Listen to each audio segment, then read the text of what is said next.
Hello everyone, welcome back to my channel learn physics by Parneet. आज के इस छोटे से वीडियो में हम जो टॉपिक स्टडी करेंगे बेसिकली क्लास 12 फिजिक्स के अल्टरनेटिंग करंट से हमने एक छोटा सा टॉपिक लिया है जिस टॉपिक का नाम है एसी जनरेटर।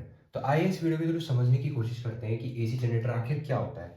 ठीक है, देखो यार, मैं एकदम ऐसे रट्टी रटाई एकदम पूरी डेफिनेशन की तो समझाऊंगा नहीं, एकदम अच्छे तरीके से समझाऊंगा कि जिससे क्या एसी जनरेटर आपको हमेशा के लिए याद हो जाएगा कि मतलब ये एसी जनरेटर आखिर क्या होता है। ठीक है, देखो, लेट सपोज, ठीक है, रुक जाओ एक सेकेंड।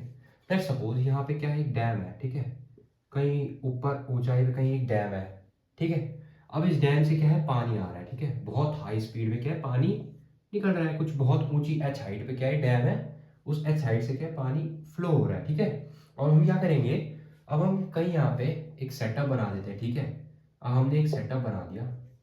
ठीक है, एक सेटअप बना दिया, एक सेटअप बना दिया, और ये बीच में ये दो मैग्नेट्स लगा दिए। ठीक है, नॉर्थ साउथ के हम दो मैग्नेट्स करें, और हमने बीच में क्या है, कॉइल लगा दी जिसकी क्या है, क्या है, एन नंबर ऑफ कुछ टर्न्स हैं इस कॉइल के। ठीक है ना। और इस कॉइल को हमने इसको पूरे एक आयरन रॉड से स्लिप रिंग्स के साथ इसको अटैच कर दिया। ये होता है S1, ये होता है S2, और इस स्लिप रिंग को मैंने क्या कर दिया, एक लोड से जोड़ दिया जिसमें क्या है, हम इसमें हम क्या करेंगे, लोड में, लोड की जगह हम कुछ भी लगा सकते हैं, ट्रांसफार्मर हो गया, कुछ भी लगा लो, है ना। इसमें क्या करेंगे, हम करंट स्टोर करेंगे। ट्रांसफार्मर लगाएंगे तो ट्रांसफार्मर क्या करेगा, करंट को आगे भेजेगा, है ना।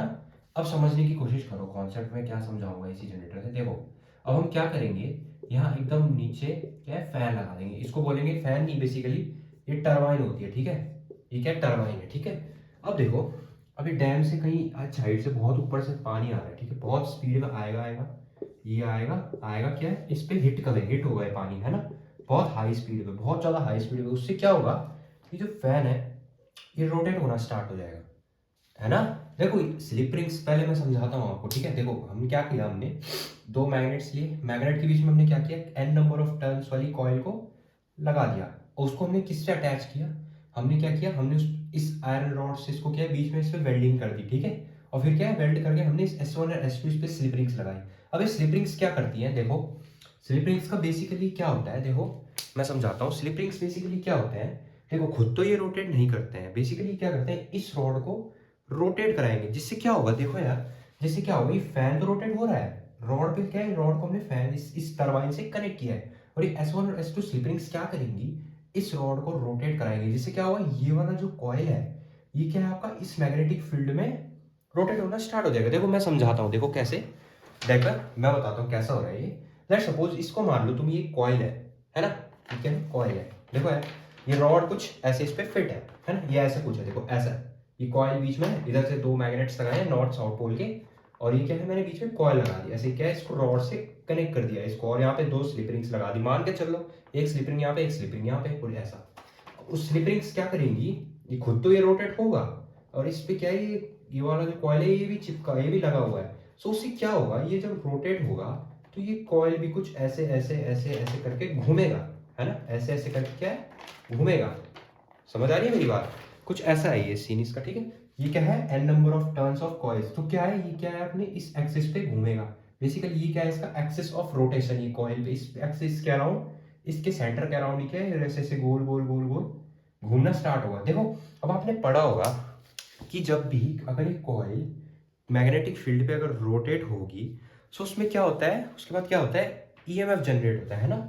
ये सब तो आपको बेसिक सा पता होगा, वैसे क्लास 12th के चैप्टर 6 में आपने पढ़ा होगा इलेक्ट्रोमैग्नेटिक इंडक्शन में, कि जब मैग्नेटिक फील्ड में कोई कॉइल घूमती है तो उससे क्या होता है, जो ये इसमें क्या पे क्या होता है, ईएमएफ प्रोड्यूस होता है ना।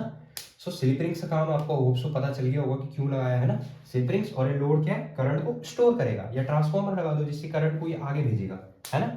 ये है बात भाई। देखो मेन कहानी क्या है, कि यहाँ पे मान के चलो कि ये डैम है। ठीक है, डैम कहीं बहुत ऊंचाई पे डैम है, इस ऊंचाई से कहीं से पानी आ रहा है, बहुत स्पीड में फ्लो हो रहा है। स्पीड में फ्लो होने के बाद क्या होगा, इस टरबाइन पे क्या है, हिट होगा ये पानी, है ना। हिट होने के बाद क्या होगा, ये जो फैन है ये रोटेट होना स्टार्ट होगा। अब जो ये जो फैन है ये किससे कनेक्ट है, किससे लगाया हमने, रॉड से, और ये रॉड किससे कनेक्ट है, S1 और S2 स्लिप रिंग्स से। ये स्लिप रिंग्स क्या करेंगी, इस रॉड को रोटेट कराएंगी, और ये रॉड किसके साथ कनेक्ट है, इसके साथ भी है। तो उससे रोटेशन से क्या होगा, ये जो ये बीच की जो कॉइल है ये रोटेट होना स्टार्ट हो जाएगी, है ना। सो उससे क्या होगा, ये मैग्नेटिक फील्ड के बीच में जब कोई कॉइल रोटेट होगी तो उसमें क्या होगा, यहाँ पे क्या होगा, ईएमएफ प्रोड्यूस हो जाएगा। क्या होगा, ईएमएफ जनरेट हो जाएगा, है ना। अब आपको पता ही होगा ईएमएफ क्या होता है ना।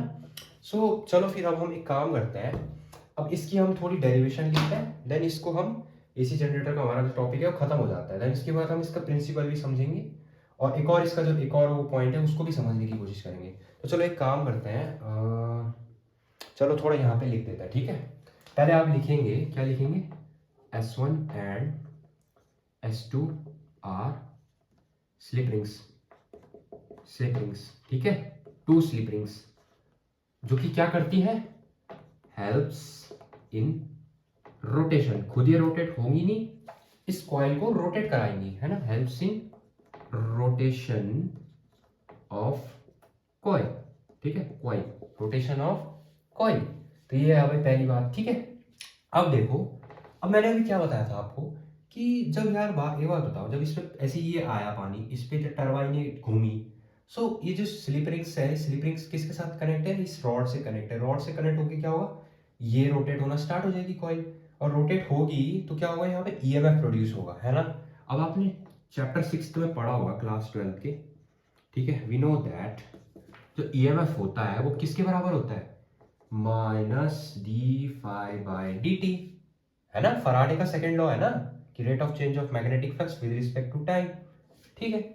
और ये क्या लिख देंगे हम यहाँ पे, n number of turns of this coil. अब देखो, अब आपको फ्लक्स का फॉर्मूला पता होगा, क्या होता है फ्लक्स का फॉर्मूला, एक काम करता हूँ मैं यहाँ पे लिख देता हूँ, ठीक है। फ्लक्स का फॉर्मूला क्या होता है, बी ए कॉस थीटा। अब एक बात बताओ, ये जो कॉइल है ये क्या है, ओमेगा एंगुलर वेलोसिटी से रोटेट कर रही है, तो अब थीटा लिखने का तो कोई वो नहीं है ना। अब आपको पता होगा जो एंगुलर वेलोसिटी होती है उसका फॉर्मूला क्या होता है, वो होता है थीटा पर यूनिट टाइम। अब थीटा को क्या लिख सकते हैं, थीटा की जगह हम लिख सकते हैं B A cos omega t, B A cos omega T. अब एक काम करते हैं, अब इस फाई की पूरी वैल्यू को हम इस इक्वेशन नंबर 1 पे पुट करके इसको सॉल्व कर लेंगे। सिंपल, देखो कैसे, ये n तो इधर आ गया, minus n d by d t of flux, flux क्या था, B A cos omega t, B A cos omega t, है ना। ये बी ए बाहर आ जाएगा क्योंकि वो कांस्टेंट है।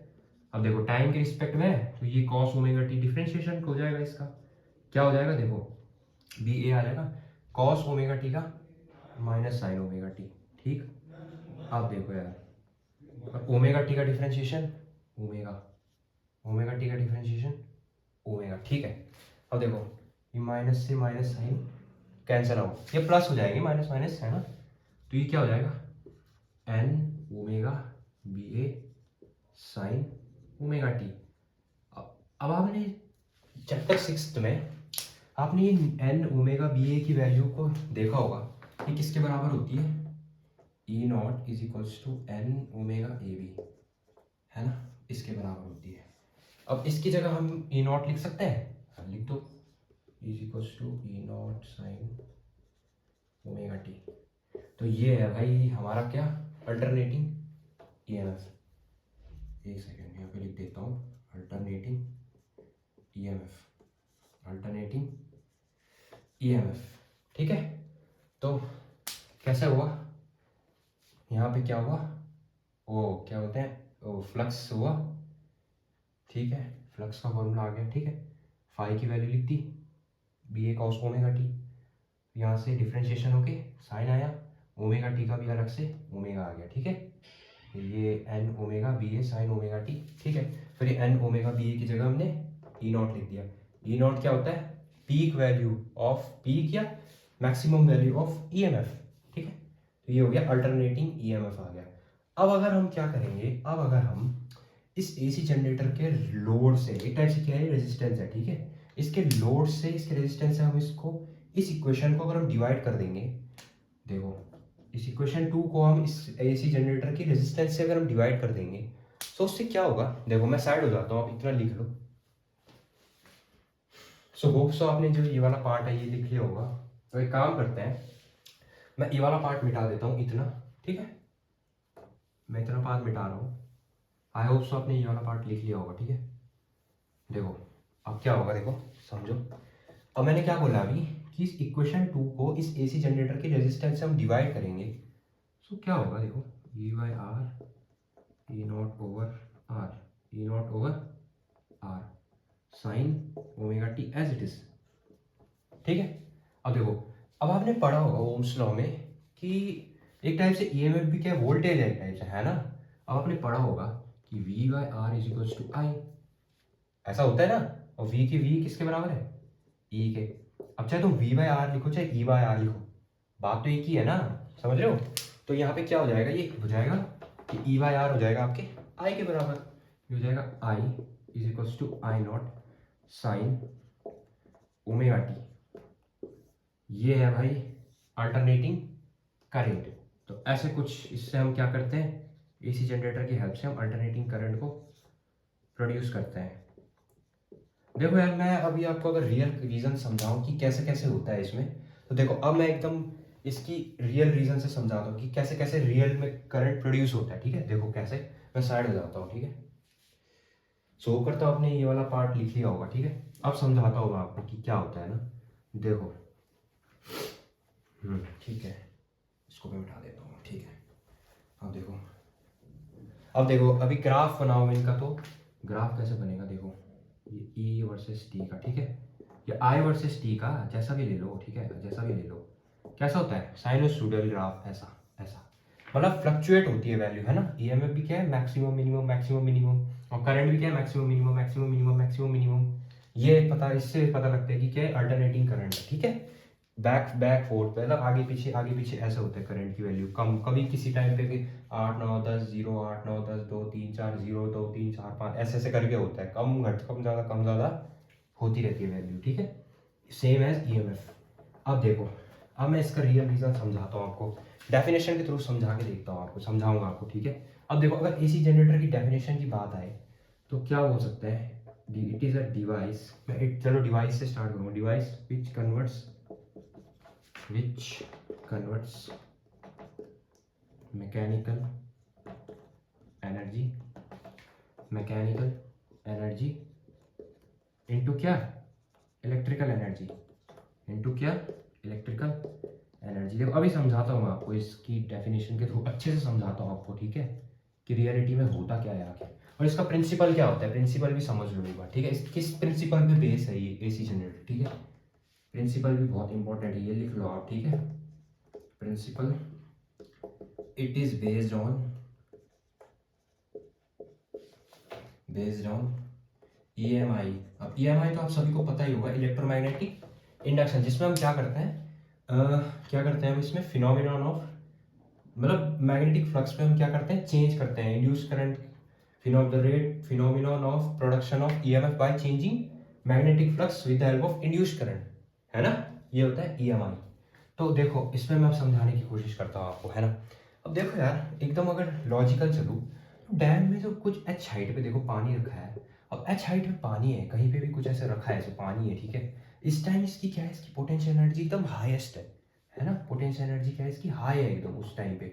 अब जब अगर इससे पानी या डैम से छूटेगा, सो इस पानी की जो काइनेटिक एनर्जी हो जाएगी वो इंक्रीज होगी, समझ आ रही है मेरी बात। सो उसमें क्या हो जाएगा कि पोटेंशियल एनर्जी और kinetic energy, basically mechanical energy यही होता है कि पोटेंशियल एनर्जी और काइनेटिक एनर्जी का सम, तो मैकेनिकल एनर्जी हमें मिलती है। सो देखो पोटेंशियल एनर्जी और काइनेटिक एनर्जी दोनों एक साथ मिल गई, सो उससे क्या हुआ कि ये मैकेनिकल एनर्जी बनी। मैकेनिकल एनर्जी कैसे, वाटर फ्लो होना स्टार्ट हो गया यहाँ से। ठीक है, ऐसे ऐसे आया आया आया आया, और इस पे क्या है, स्ट्राइक हुआ इस टरबाइन पे। ठीक है, टरबाइन उतनी ज़्यादा रोटेट होना स्टार्ट हुई, उससे क्या हुआ, रोटेट हुई, तो यहाँ पे क्या करंट प्रोड्यूस हुआ, और यहाँ पे क्या होगा, इसको मैग्नेटिक फील्ड के मैंने बीच में रखा, सो उससे क्या हुआ, ये कॉइल मैग्नेटिक फील्ड पे बीच में घूमना स्टार्ट हुई, उससे क्या हुआ, यहाँ पे ईएमएफ जनरेट हुआ, और उससे क्या हमें करंट, यहाँ पे करंट मिलना स्टार्ट हुआ।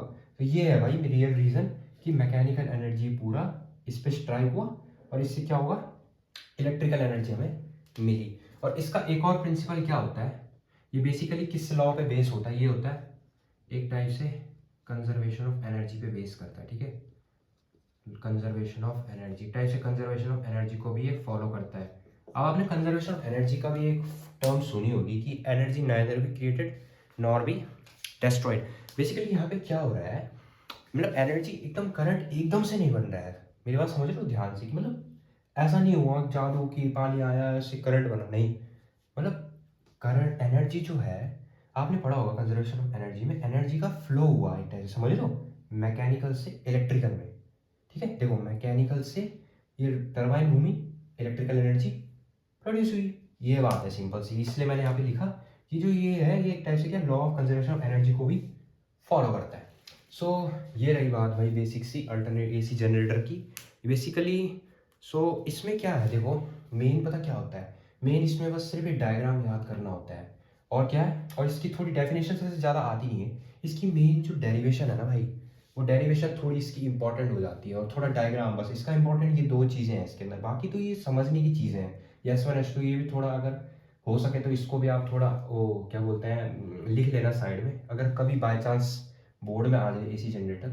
ठीक है, सो होप करता हूँ आपको जो ये छोटा सा लेक्चर है एसी जनरेटर के ऊपर ये समझ में आया होगा। सो अगर आपको किसी भी टॉपिक पे अगर और भी वीडियो चाहिए तो आप कमेंट सेक्शन में बताना मुझे, मैं उसी टॉपिक पे आपके लिए वीडियो लेके आऊँगा। सो आज के इस वीडियो में इतना ही। Thanks for watching. Radhe Radhe.